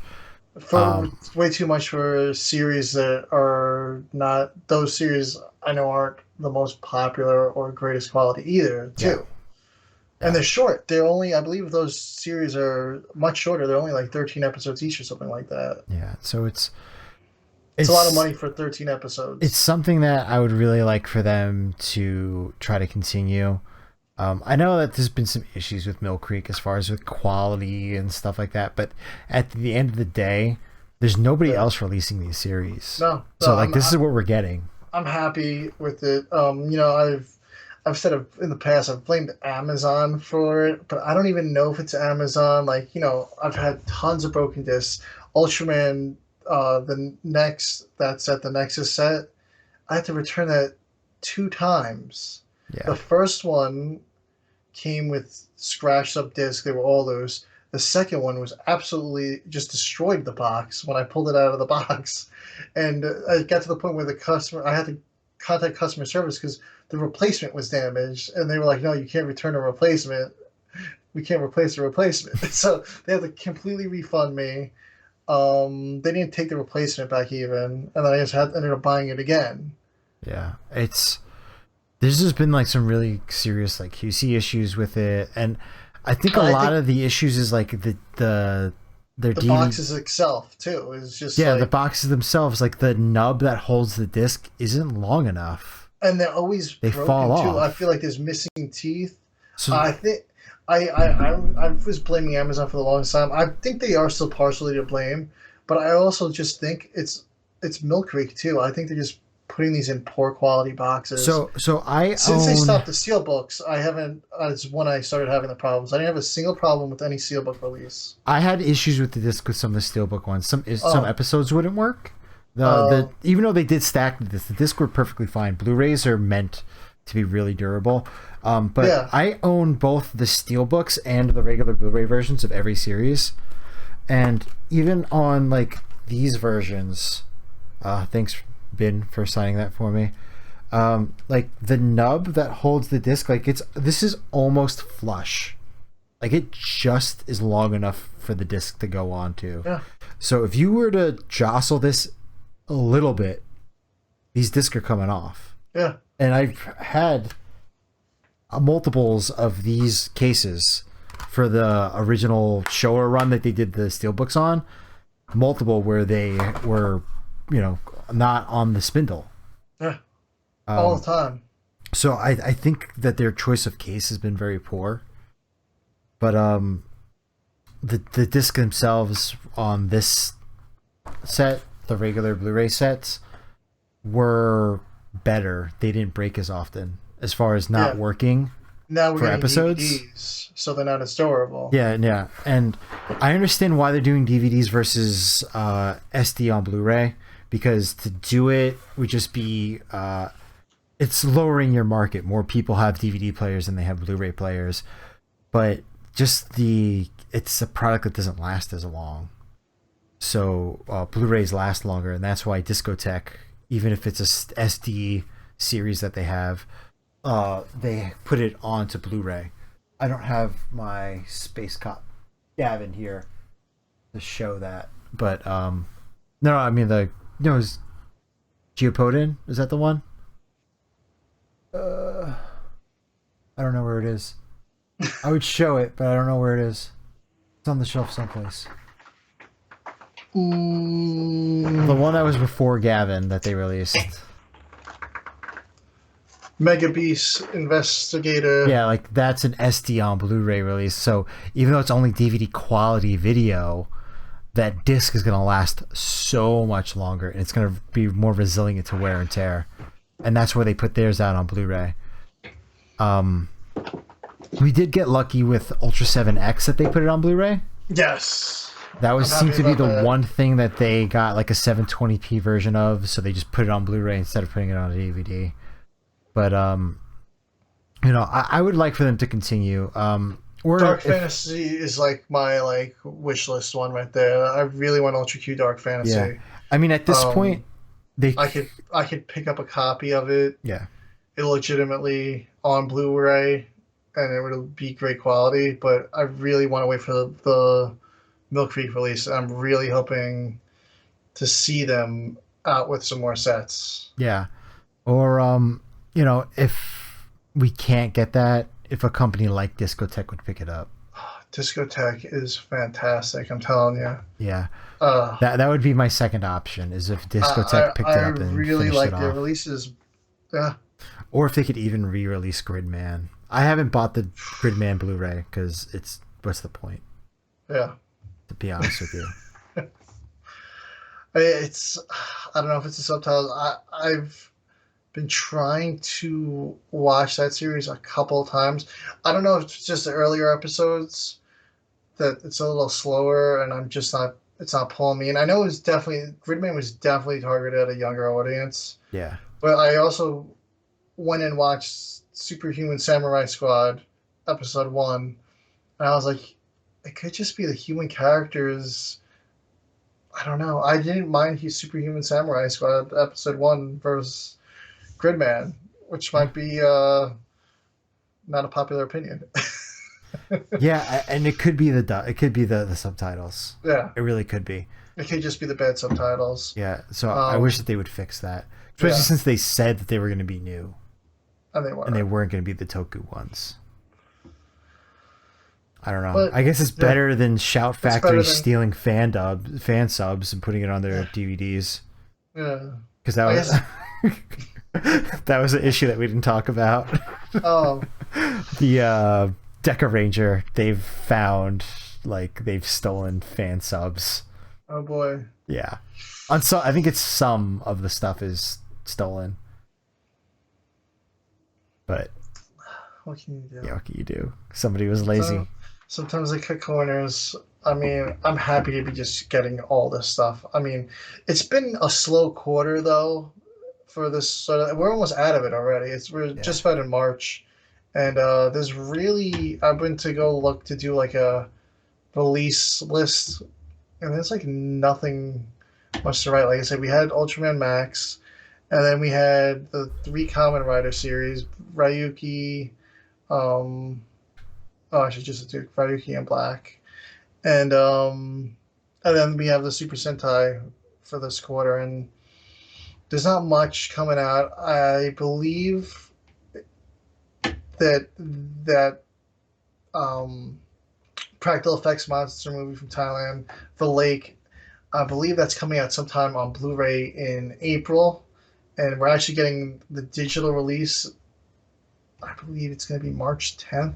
It was just announced. I read it like right before we came on here, so we'll post about that later on for sure. Yeah. But yeah, there's really not a ton coming out. We have Space Monster Wing Manji too, actually. Yeah. But and then Super Legend God. Oh, yes. Haikoza, although I think that's going to be coming out at the end of April, though. Yeah. So it doesn't really count. And then Shin Ultraman right up above us. That's going to be June. Yeah. So that's really all that's announced for like practically the first half of the year. Yeah. I'm hoping to see more. I know that I don't know if it's going to be this year or early next year. I'm thinking. I think the license for the Godzilla Heisei movies, all of them, is going to be running out soon. So soon they will all be out of print, which would open up for somebody to do a collection. So that might happen next year. 4K collection. Well, I don't know if we're going to get 4K. But you might actually be able to buy Biollante for less than $200. That would be nice. Yeah. I got in when it was like $100. Oh. And I count myself lucky now. Well, that's like me with Destroy All Monsters back in the day. It was so hard to find. Yeah. Yeah. It's crazy. Yeah. So moving on, let's get into it. The Shin Ultraman review. This is our main event. Yeah, main event. So we're just going to talk about the movie in general, and then we might start getting into some spoilery territory. We'll let you know, though, we're going to start talking about plot points, though. So I would say, in my opinion, overall, pretty happy with the movie. I think if you compare it to Shin Godzilla, I think this would be more well received by people. I know obviously this has been seen by less people because they didn't have the wider release and it hasn't been out on Blu-ray yet. So a lot of people haven't seen it yet. But I think a lot of the talking points of that movie that people didn't like, which again, it's the same fickle nature with Godzilla Earth. It's like, what do you want, people? Do you want political or do you want Godzilla fighting things? You have to make up your mind. It's kind of resolved in this movie because it's such a fast-paced movie. Basically, they fit 4 Ultraman episodes into a movie. Yeah. If you want to think of it that way. Yeah. Yeah. With a Ultra Q intro. Yes. Awesome. That intro is so good. Yeah. Yeah, and that's available and been available online, so people should have seen that. It's such a good intro. It's so good. It was very nice to see it in theaters, though. Yeah. It was the whole movie was just like I said, like you said, you break it down. It was like 4 episodes, and it was just like such a well done like Ultraman like story, and the way they carried each episode out. Episode is what we say. Yeah. It was just perfect. It was just like chef's kiss. Like, oh. Yeah. Mike, probably with not that I'm even complaining that much. My one gripe I'd say with it is that Shinji Kamenaga, that's the host for Ultraman in the movie. It was weird. He didn't act very human. Yeah, they made him more alien than, like, it was weird, like the way, yeah. Like, even though he was like the main character, he wasn't the main character though. The main character was Hiroko, the female lead. Yeah. In my opinion. Yeah, she was. She seemed to be the main focus. Like, he kind of like, he disappears for chunks of the film, and I guess, you know, like, if you look at the old episodes of Ultraman, not even just old episodes, there's pretty much all Ultraman. It's kind of like there's always a team, a defense team. Yes. And there's always the dude on the team that's the host for Ultraman, and then he disappears when everything's going on. Yeah. So I guess they kind of wanted to give us their point of view instead of being in his shoes from it. Like I That's said, how I would look at it. Like I said, it wasn't a complaint. It was more of an observation about, like, he's not really the main character.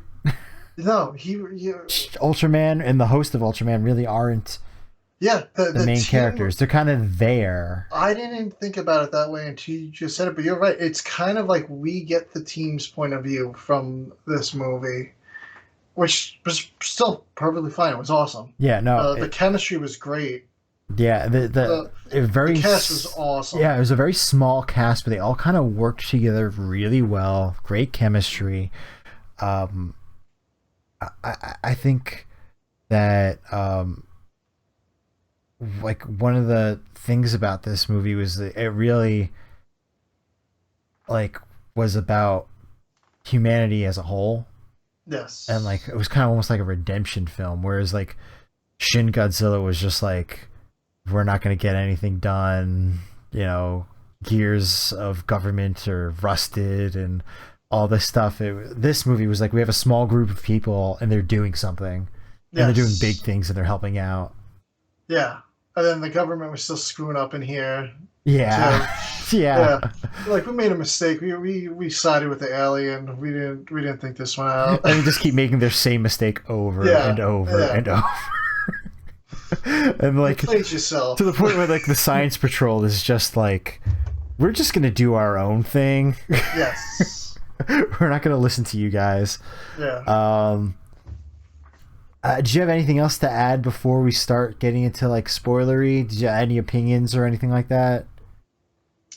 Just the other thing that I really liked about it, since we're talking about it, it's small cast, they worked really well together, and they just kept they actually managed to put quite a lot of humor into this movie too, which it's a something that's always funny been movie, prevalent throughout Ultraman. Like, you know, sometimes the episodes, they have some dark episodes. Ultra 7 was a much darker series in Ultraman, and then they kind of balance it out, and they always have a little comic relief.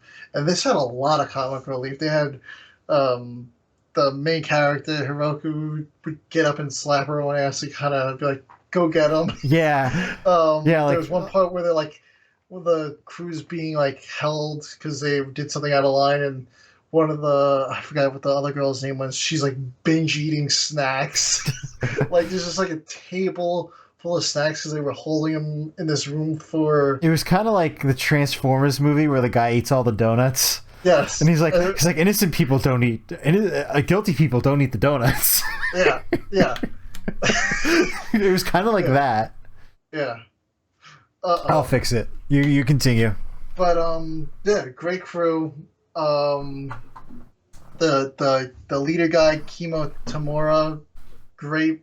He played a great like science patrol captain type of guy, and it just really was like super nostalgia land with all the monsters they brought in and aliens. They pretty much showed you like a lot of guys you would want, a lot of monsters and aliens that you would want to see. There's a few that we didn't get to see, like Alien Balton. I would have liked to see. Red King's always popular. Yeah. I'm really hoping, because Shin Kamen Rider is the last announced entry for the Shin Universe series. Yeah. I'm really hoping that they do an Ultra 7 series, or some other Ultra movie. They sort of left it open for there to be a sequel. It's not too spoilery, but I really hope that they do a sequel. Yeah, they have to do something. They have to continue. I need another live action movie or something. I thought that in this series would be good. The weird thing with the Shin thing is they keep showing like the Evangelion. Are these anime Evangelion movies like Shin movies? So the Rebuild series, Evangelion is just like super not straightforward. Like it starts off simple. It's giant robots fighting alien monsters is what it starts off. And then the whole story gets like crazy, like complex and all these subplots, and it's a little hard to follow. I don't know if I'm an idiot. I had to. The first time I finished watching the original series, I had to like just go online and like read like hours. So like I'm like, what did I just watch? Like, so basically the way the last Evangelion ends, the universe resets, and there's been speculation that like there's a reset universe is what the Shin universe is. But although I've heard that these movies like Shin Godzilla and Shin Ultraman, Shin Kamen Rider, they're all supposed to be standalone, separate from each other, even though but they it's all a have universe, the same they're not feel. in the same universe. They have like the same feel though. Yes. Like even if it's not like they're not like MCU movies where they're connected and everything. Like you had your little Godzilla nod at the beginning of the movie, just to say like, yeah, this is the thing. Yeah. But like I don't know. I just feel weird if they just ended at Shin Kamen Rider. I really do too. But I don't know what we're gonna get. Like I don't think you can do a Shin Sentai. I don't think that works. No, I don't think you can. It would be. I mean, it could if they did a really, really, really dark Sentai, maybe.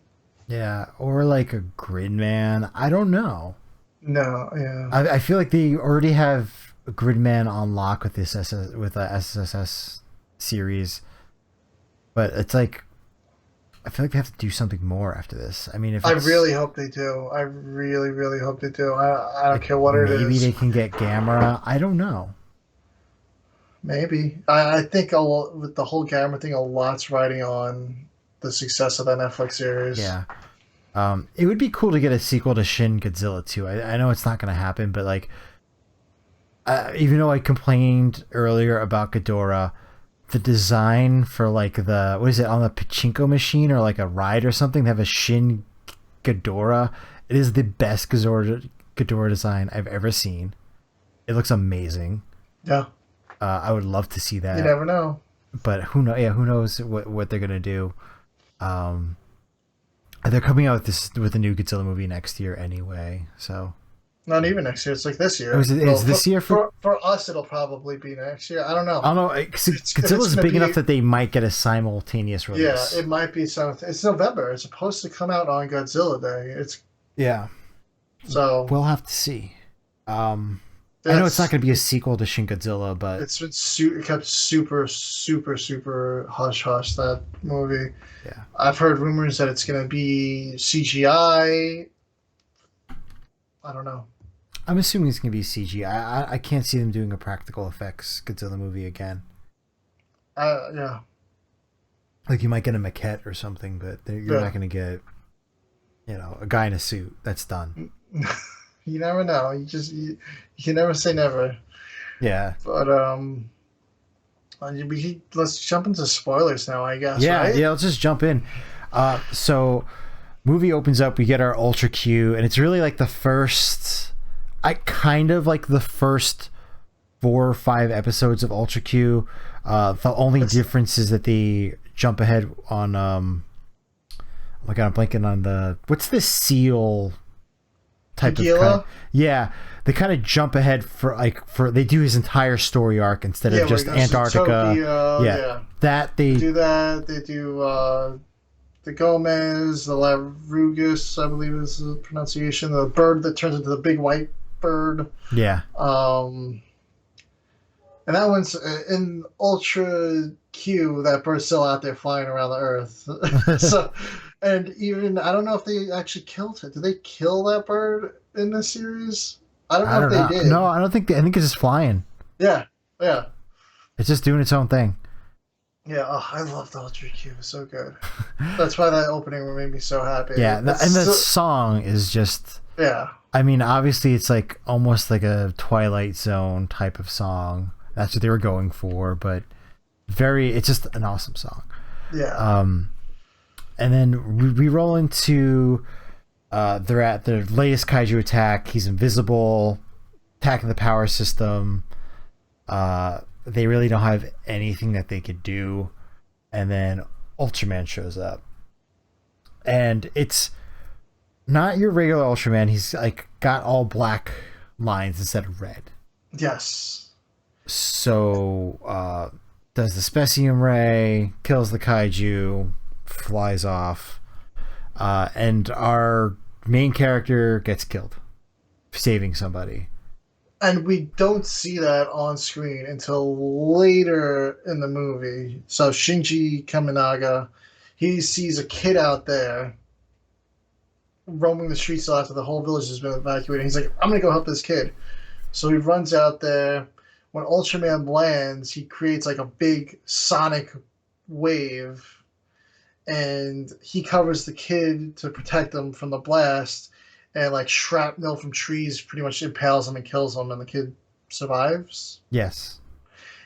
And then Ultraman's like, oh man, I owe this guy solid. He saved the kid and I kind of killed him. It was my fault. So he merges with him, but it's a much different merger than in the original Ultraman series, because in the Ultraman series, the human host kind of keeps their personality, and Ultraman's kind of in the driving seat when he's Ultraman. Yes. But in this one, it's kind of like Ultraman's always driving. Yeah, he's kind of like, oh, humans do this. Like he's like, trying to figure out what it's like to be human. Yeah. And that's kind of what this movie's about, is what is it to be human? Yes. But yeah, it's a very different take, and I think that's also kind of why he's not the main character, because he's got like almost zero personality. Yeah. Yeah. And it's still a really cool take, though. Yeah. Yeah, no, and again, not complaining, just saying how I felt it was. Yeah. And then it cuts to kind of like the next day, and it introduces what we call the main character, Hiroku Asami. she's like the new. She came from Central or something Yeah, like she's like a that. spy. She was like a spy. Yes, she's got spy friends, and she still uses those connections throughout. And she kind of already like did research on the whole team already because she wants to show off that she's got spy connections. She was a good spy, all that. And of course, she says Shinji, she's got like nothing on him though. Yeah. So his past is kind of covered up. I'm assuming Ultraman kind of deleted that a little. Yeah, because it's shown that he's got like the ability to like wipe Yeah. like human history and stuff like that. It's when we get our second kaiju, and they kind of make a crack, kind of a joke, where it's like all these kaiju seem the same, and they just kind of like swap out the heads. Yeah, because it's all the kaiju that were based off Baragon, and in the Ultra Q opening, they show one of the kaiju that was based on Baragon. Yeah, so like they kind of like poke fun at like some of the older stuff as well with this series, and like one of the weird things that they did with it is they kept cutting to like a picture of the SSSP's like mascot, like a little plushie. Yes. You must have got that shot like 20 times at least. I kind of want one of those too. Yeah. I'm surprised it's not like readily available. I'm sure you can buy it, but you got to import it. Yeah. But this is where we get kind of like our first Ultraman, like real Ultraman fight. Yeah. Not just shooting a Specimen Ray and flying off. Yeah. He fights, I believe that's Pagos? No, Pagos is the one that they show in the opening. I think that's Narunga's the electric one. And Gabora, yes, he fights Gabora. Gabora is the one that burrows. And this is one of the coolest kaiju redesigns. It's not so far changed from the original one from back in the day, but not only does it have this drill head, but it's got these two tails that also serve as drills, and just the motions of them and the way all these kaiju move in this movie is just incredible. Yeah, no, I think people were worried with the trailer, but it comes off so good in the movie. It looks amazing. And it also had cloaking abilities too, right? Didn't it have cloaking abilities like Narunga? I don't know if this one did, but he burrowed. He was like a burrower. Oh yes, yeah, he was a burrower. One of the And this one was going for the fuel plant now. Last time Narunga was going for gas, this one's going for fuel. Yes. Very similar, again, because they were kind of joking. Was it fuel actually, or wasn't it like a nuclear? I think it was nuclear. Yeah, it was nuclear. But it was pretty much like if it went off, it was going to be like a crazy Chernobyl situation. Yeah, so the SSP is like right in front of the fight though. So instead of like just taking this guy out, Ultraman ends up tanking a lot of damage just because he doesn't want it to affect the SSP members. So he's like absorbing the radiation versus just letting it, like blocking it and letting it fly everywhere. So this is kind of where we get the alternate to the timer in this series, and that's like he loses his red color and it turns kind of green when he's low on power. Yeah. So but yeah, he basically just tanks all this damage. Specium, he uses the disc in this one, or does he use the ray again? I think he used the ray again. Yeah. So he uses the ray again, and unfortunately that's it for kaiju in this movie. Yeah. Like I said, I would have liked Gamera, a Red King, one of like the bigger ones. That's like a classic kaiju that's always been coming back. Yeah. And they didn't do that in this one. Again, not a complaint, just it's the way it was. They didn't go for fan service. And it wouldn't really fit with the story very well either. No, if they did another one, because then it's like you look later at on, it makes sense. You look at the three other stories in this, and it makes perfect sense why they didn't. It's just a fan service thing. Yeah. Yeah. So in our second act, kind of very early into it, Ultraman gets kidnapped. Yes, he does. So That's Zarab. Zarab kidnaps him. yeah, and he's like, I'm like kind of like surprised that that's kind of like the way it went. Like he just got kidnapped. He gets kidnapped, and he leaves his Was the beta beta capsule capsule. with Hiroko, and Alien Zarab just outs him to the whole world, and it's like, yeah, this dude's Ultraman. He's a threat to the whole planet, and he's trying to paint him as the bad guy. Yes. And then and also trying to paint the SSSP as like having this secret weapon. Yes. And like trying to like basically scare everybody to be like, oh, he has weapons. I could sell you the same weapon. And did he get when did he get he got kidnapped, and then after he got kidnapped, they made Hiroko big, right? No, that's the next story. Oh, sorry, So guys. this one is Evil Ultraman. Yes. Yeah, so yeah, he keeps showing up with Ultraman kidnapped. They think Ultraman's bad. And Zarab's like, oh, I could stop him, but it's really him that's attacking these cities. And he's trying to exploit all the country's defense forces and be like, yo, just, slide me a little power here. Let me make some of the decisions for your countries, and I'll give you some protection from Ultraman. But Hiroko thinks something's up. She ends up finding Shinji thanks to her spy abilities and friends. And they free him. She gets him the beta capsule. He blows up just in time to fight Zarab posing as the fake Ultraman. And it's an awesome battle. They're flying through the sky, nighttime fight. Yeah, I'd say this is probably the best fight in the movie. Yeah, it was. Yeah, I think this and the Gabora fight would be my two favorites. Yeah, and fly through the sky. You get aerial scenes, and he defeats Zarab, of course, and then that's the end of episode 3. I guess you'll call it 2. 2. Yeah. 2. Yeah. Oh yeah, 2. And then probably my favorite part of the whole movie, and that's Nephilis. My favorite. And one of my favorite Earth sayings. It's basically become a meme. We watched the English dub, so I don't know how it is in the Japanese dub. I mean, it's only on for 2 nights. We only had one night to watch it. It's the night we were available. So yeah, we couldn't make it for the sub night, so we watched the dub. Yeah, which was still fun. It was great. But the voice acting for it was so good.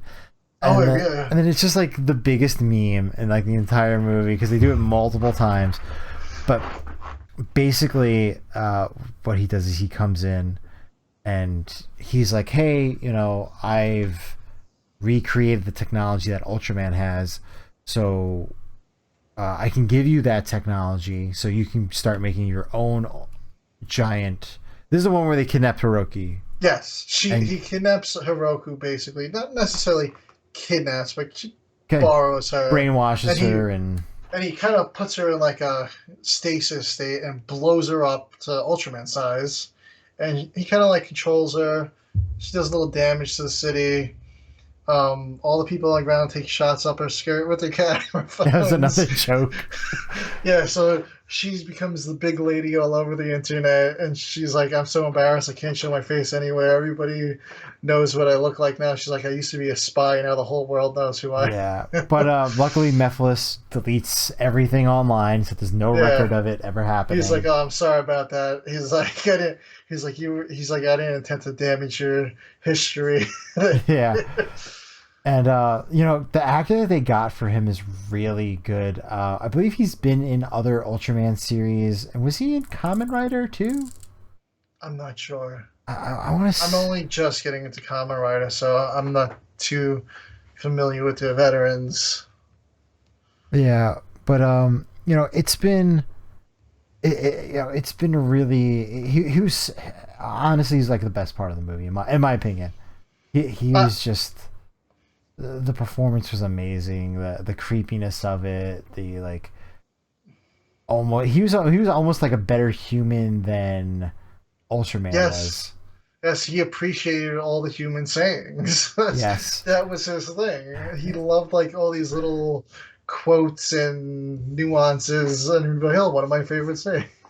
Yeah, and like one of the things that I thought was really good was this kind of like where they kind of get into like the main plot kind of the movie, and that's by fusing. He's revealed that humans are capable and compatible with the same technology that Nebula, people from Nebula M7 are. So they can kind of become indestructible and become these giant super weapons. And he's like, I can sell you that technology, but you have to make me leader of Earth. He goes, Yes. it's just a title. It's not a real. Yeah. I'm not going to wield any real power.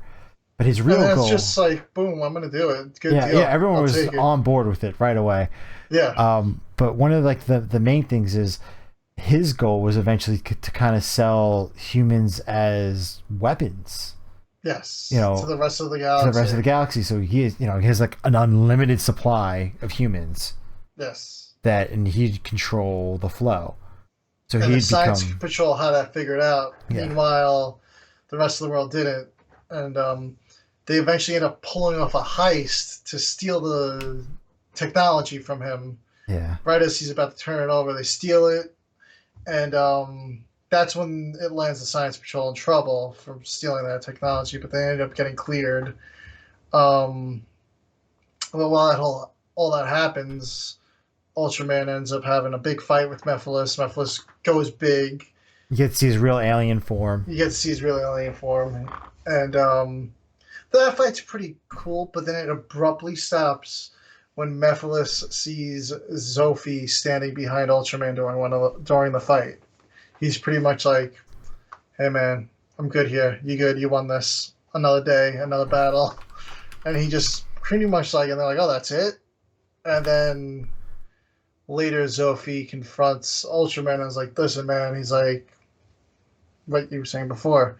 These humans could be used as weapons." He's like, "You shouldn't have done what you did." He's like, "You broke a rule by fusing with a human."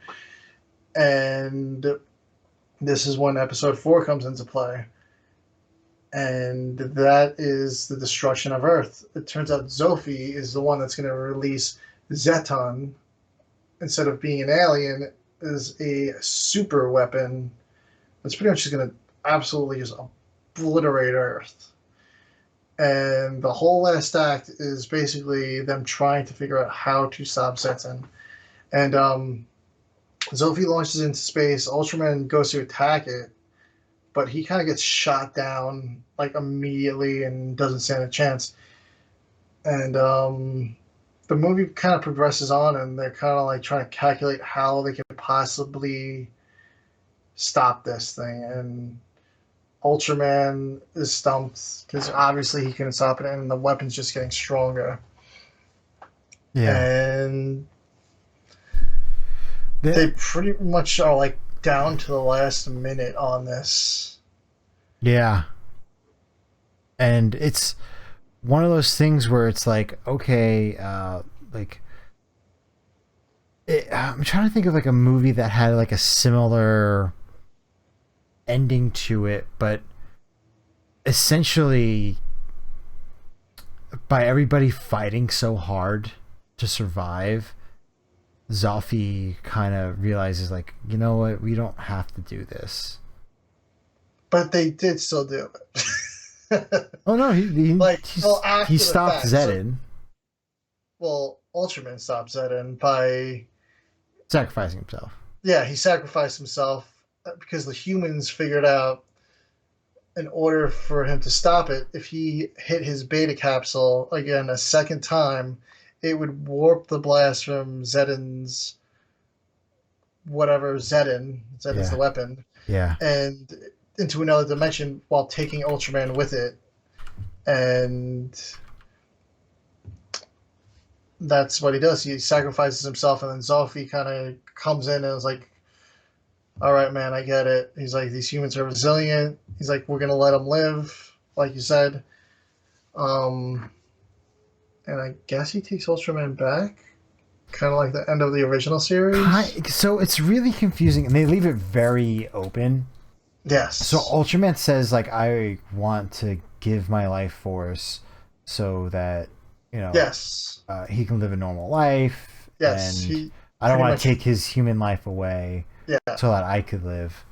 Um, So he pretty much Shinji's back on Earth, yeah, and they show but Shinji, but is he 100% Shinji, or does he still have Ultraman in him? yeah, that's like It's the kind of like left to like you to decide, or maybe there'll be a sequel. maybe, But he doesn't have the ability to transform into Ultraman anymore. That's yeah, clear. yeah, that's very clear. But that's like the one like confusing part because it's just like you want more because you're like, Yes. what's that? I guess they want to leave it open for interpretation, Yeah. but it's just like one of those things where you're just like, oh man, like I really want I mean, like to, the aliens are aware Earth's there now, which is yes, clear. yeah. So So there's definitely room for a sequel, but who's going to protect it?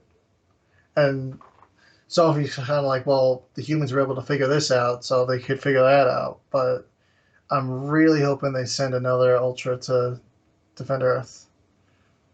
yeah, I'm thinking that it's possible that we can get like a sequel or like even like a comic book or just something Yeah, I that really want more. yeah this one like really left me like, oh, I want to see like just more like what's gonna happen. Yeah, yeah.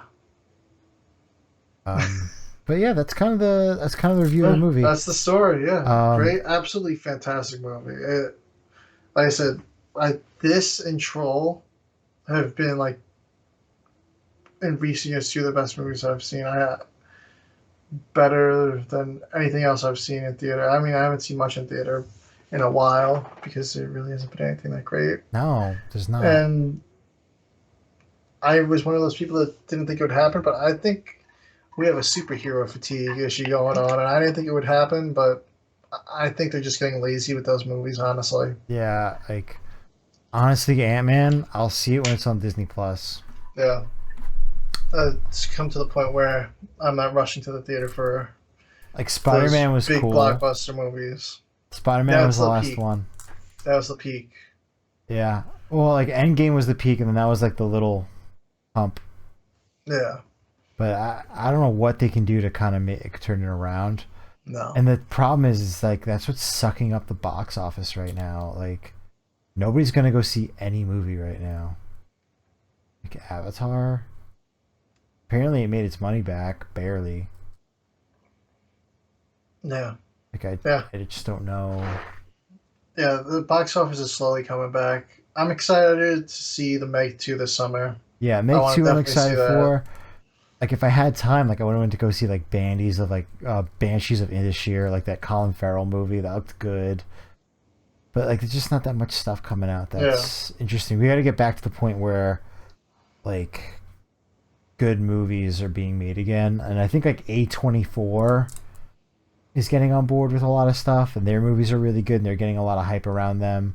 So hopefully that leads to like more innovation soon. But Yeah. you know, as far as like kaiju stuff going, you're gonna have to look at your indie projects.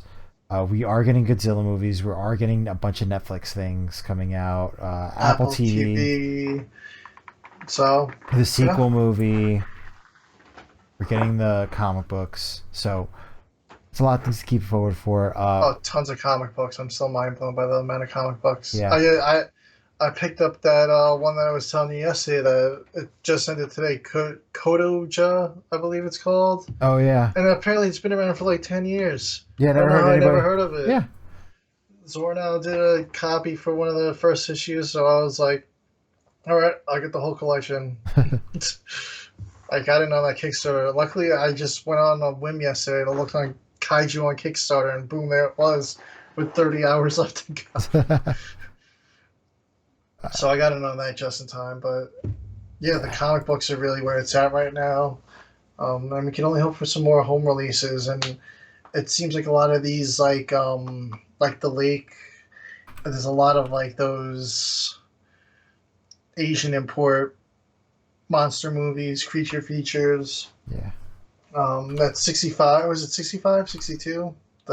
Yeah, the Adam Driver movie. Yes. You tried really hard not to say Kylo Ren. Yeah. Yeah. So just for future reference, the actor that played Mephiles, which is the best actor in the whole movie, he's also the Japanese dub voice actor for Jiminy Cricket in Pinocchio 2022. So one of his Almost, favorite, "When you wish upon a star," one of my favorite sayings. Almost a kaiju movie. Almost, maybe. But Maybe. yeah, I think that's it for this episode. We're 2 hours in. So if you guys are still listening, thank you guys for watching. Stay tuned for other videos. We appreciate everything, and we'll see you guys next time.